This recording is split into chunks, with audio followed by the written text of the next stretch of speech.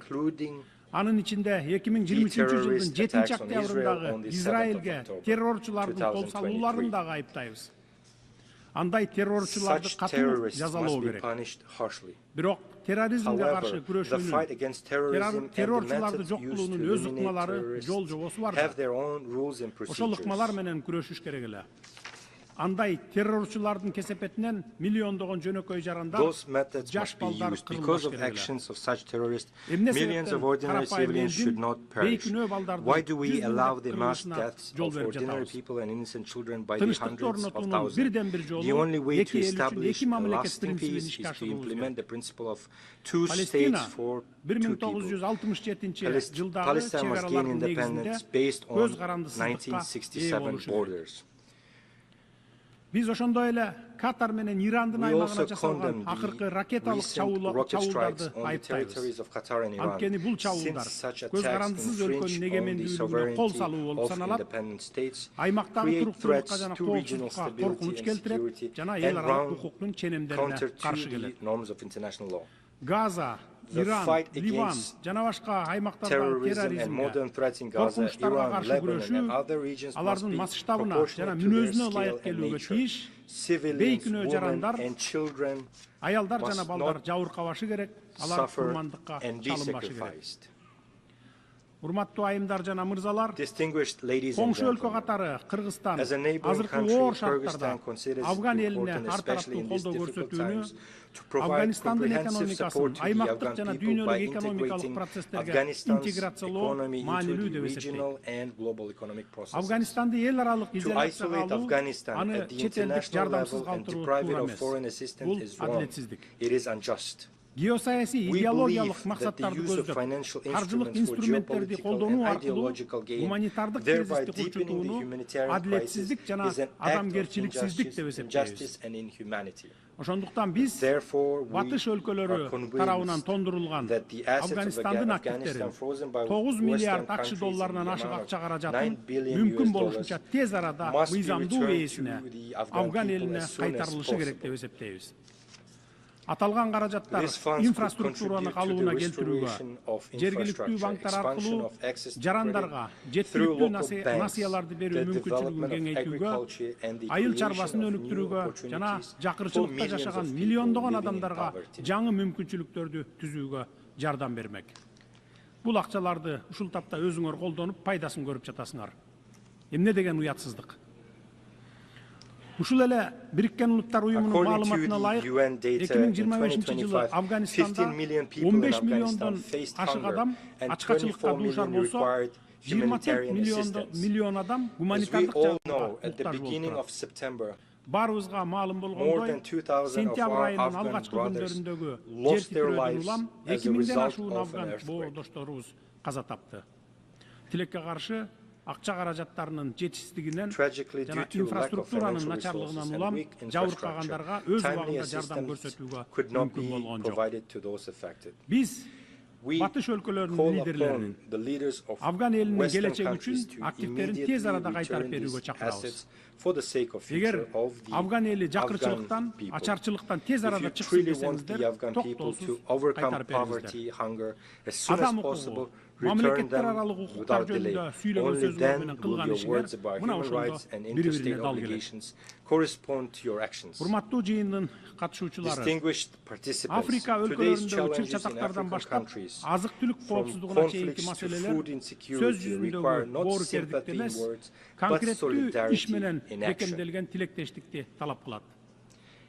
Африка 1,5 миллиарддан ашык калкы бар, 54 мамлекет жайгашкан Евразиядан кийинки эле экинчи чоң континент. Африкада ресурстардын эбегейсиз запастары бар. Жана биз жакынкы келечекте Африканын дүйнөлүк экономикадагы жана эл аралык саясаттагы ролу бир нече эсе жогорулай тургандыгына ишенебиз. Ошондуктан Африканын эбегейсиз кен байлыктары, Африканын тез өнүгүүсүнө Бириккен Улуттар Уюмунун тынчтыкты сактоо ишин күчөтүүбүз зарыл.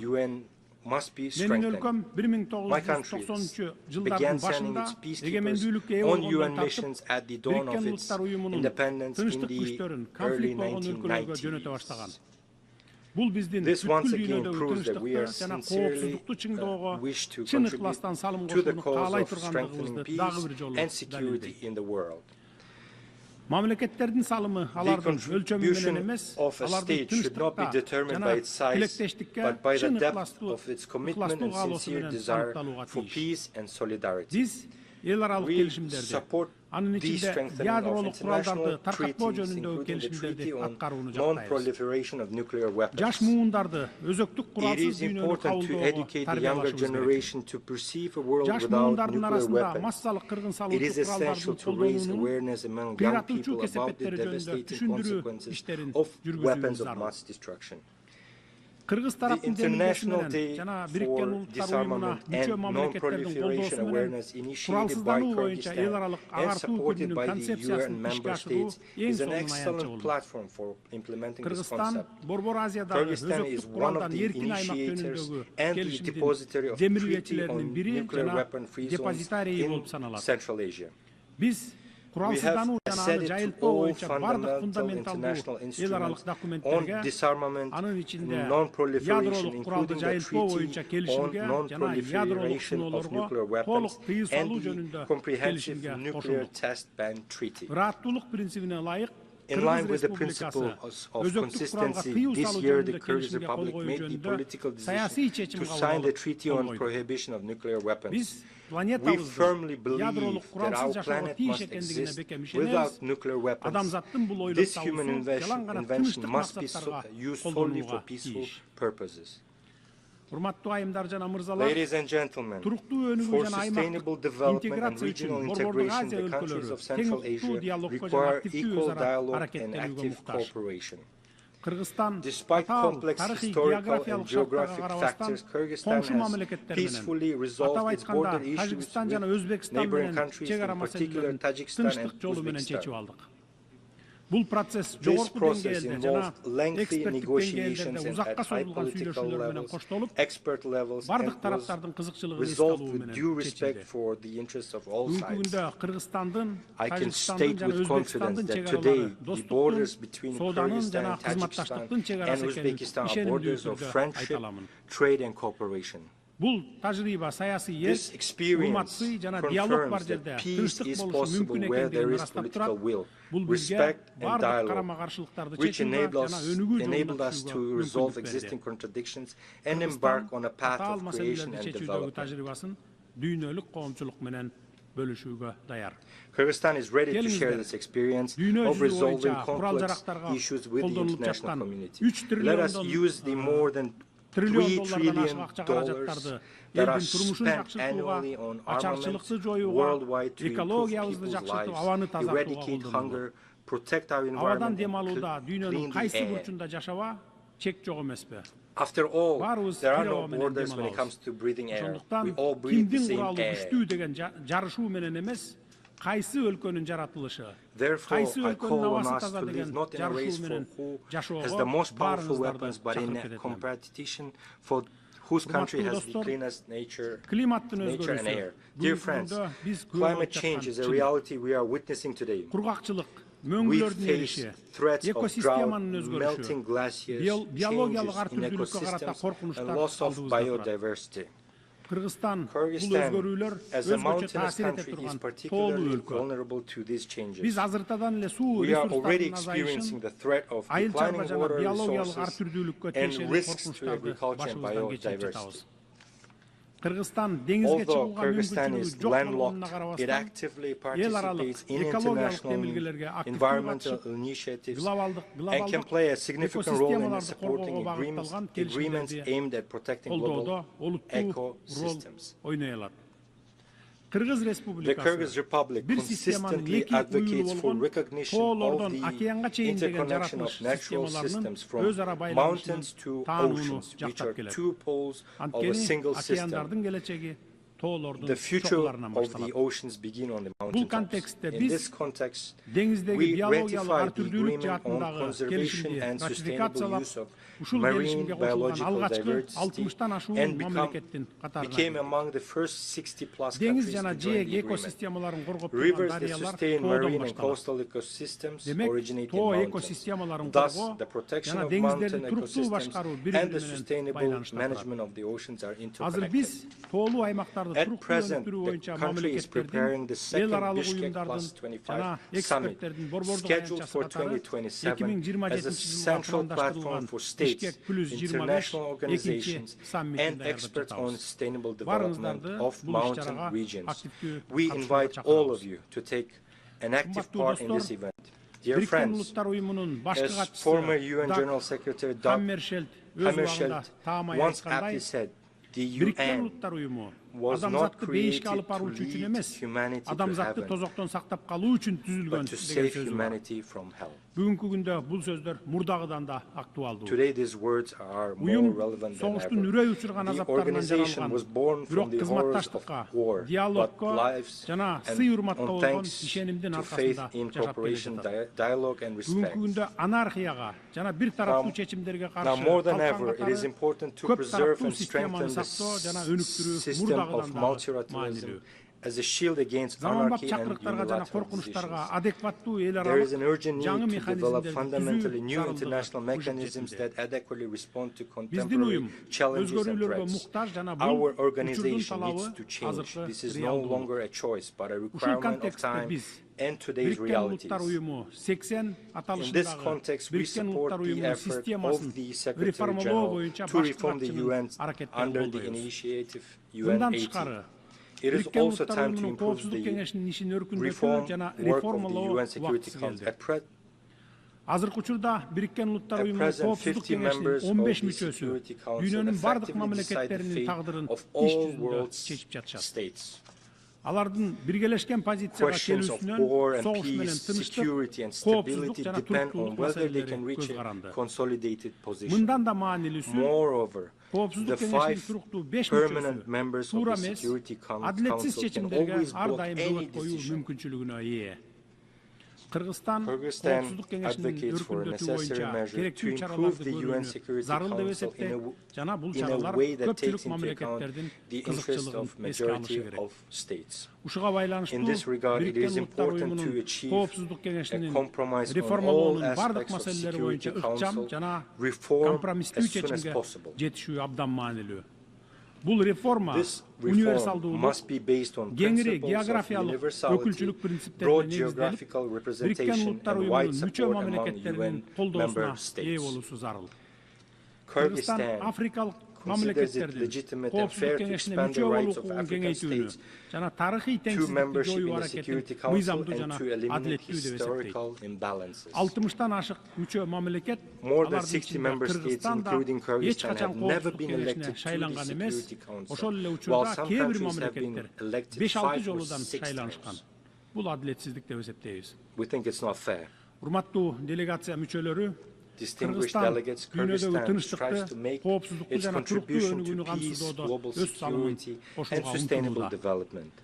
In order to draw the attention of the UN and the world to the challenges faced by small states, Kyrgyzstan has put forward its candidacy for non-permanent membership in the UN Security Council for the period 2027-2028. The support of countries that have never been elected to the Security Council will strengthen confidence in equality among members and thereby raise the authority of organization and reinforce trust in it. We sincerely believe in the principle of justice, and I ask UN member states to support us in the elections in June next year.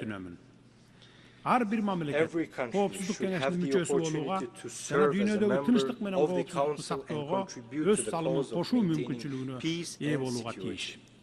Biz Koopsuzluk Kengешine олуттуу маселе сунуштайтылган тажрыйбасы бар мамлекеттердин катарына киребиз деп ишенимдүү түрдө айта аламын.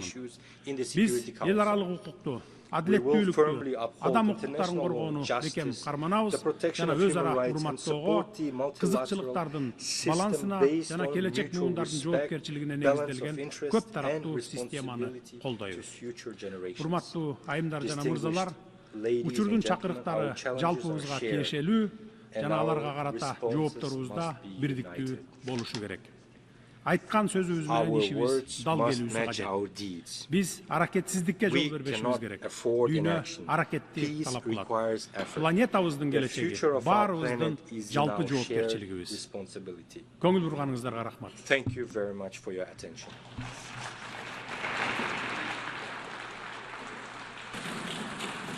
On behalf of the Assembly, I wish to thank the President of the Kyrgyz Republic.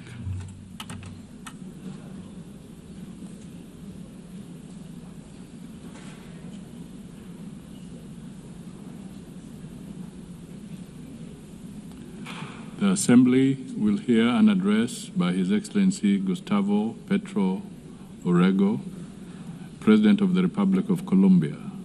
I request protocol to escort His Excellency and invite him to address the Assembly.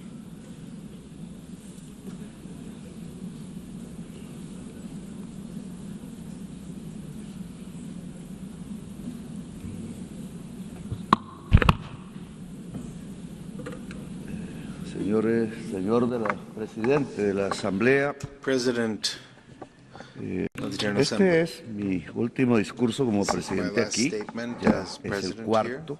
It's the fourth time. En el primero In my first anuncié a la Asamblea que era muy posible que estallara un conflicto al lado de Ucrania en Palestina.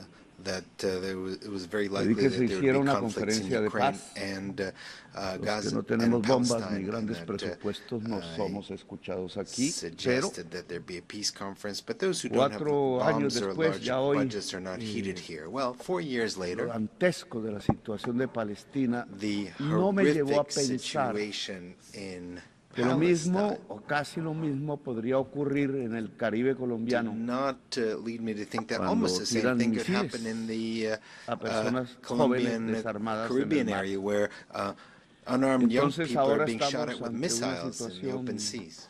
And now diferente. we are in a different Quizás situation. más global, la Perhaps it's barbarie hoy more que es del global, planeta.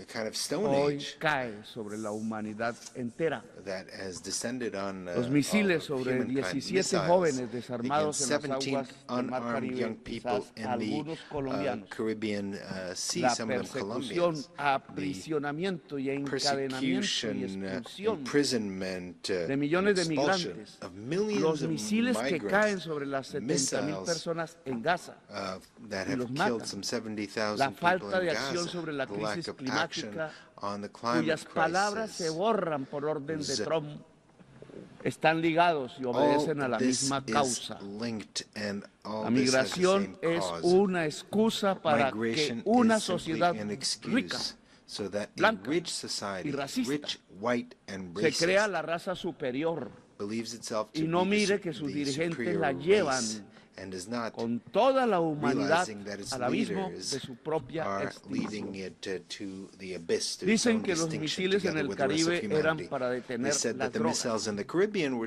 Mentira, used to stop dicha drug aquí, en trafficking. este That mismo is a sitio. lie. En el Stated año here in this 2023 y very rostrum. 2024 In 2023 and fueron los 2024 años donde más were cocaína years se when incautó the y más largest de amount of cocaine 700 was capos seized, del and narcotráfico over fueron 700 extraditados a drug Estados traffickers Unidos were y Europa. extradited Los to the extradité United yo States and Europe. I y la extradited them, cocaína la and incautó mi gobierno. and my government seized, Y no tiramos confiscated un the solo cocaine, misil, and we didn't ni shoot a single asesinamos ningún missile, joven. nor did we kill any youths. Los años donde probé The years que es más eficaz sustituir where I was able to voluntariamente prove con that los it's more cultivos effective de hoja de coca to que substitute erradicarla coca forzadamente crops, then con eradicate glifosato them, y fuerza then forced sobre los eradication campesinos pobres de using Colombia. poison, He cambiado forcing la fracasada y peasants to use violenta it. guerra contra las drogas The violent por war una against eficaz drugs política was a failure, and antinarcotraficante, I que es replaced diferente. it with an No effective confundir la sustancia anti-trafficking muerta con la persona policy. codiciosa. Not based Pero on necesitan a violencia mix-up para between an dominar a inert Colombia y América substance, Latina. that is drugs, with people who Necesitan actually destruir el use it and diálogo practice e it. But imponer what was y necessary lanzar is to destroy misiles dialogue asesinos and to sobre shoot jóvenes pobres missiles. en el Was it Caribe. really necessary on La unarmed, política poor antidrogas young no people es in the Caribbean? The para anti-drug detener la policy cocaína is que not llega a meant los to Estados stop Unidos. cocaine that is coming to the United La States. política antidrogas es para Anti-drug dominar policy los is pueblos to del sur dominate en the general. peoples of the South No as mira a la whole. droga, mira el poder y la dominación. You shouldn't look at Por the eso drugs, hablo you should ante look at ustedes who has the power como and un who dominates. presidente This is desertificado why I speak to you por el as a mismo decertified presidente president. I've been sin decertified que by él President tuviera Trump ningún derecho a hacerlo, without him ni having humano, any right to ni do divino this, y a sin human razón right or mental. divine right,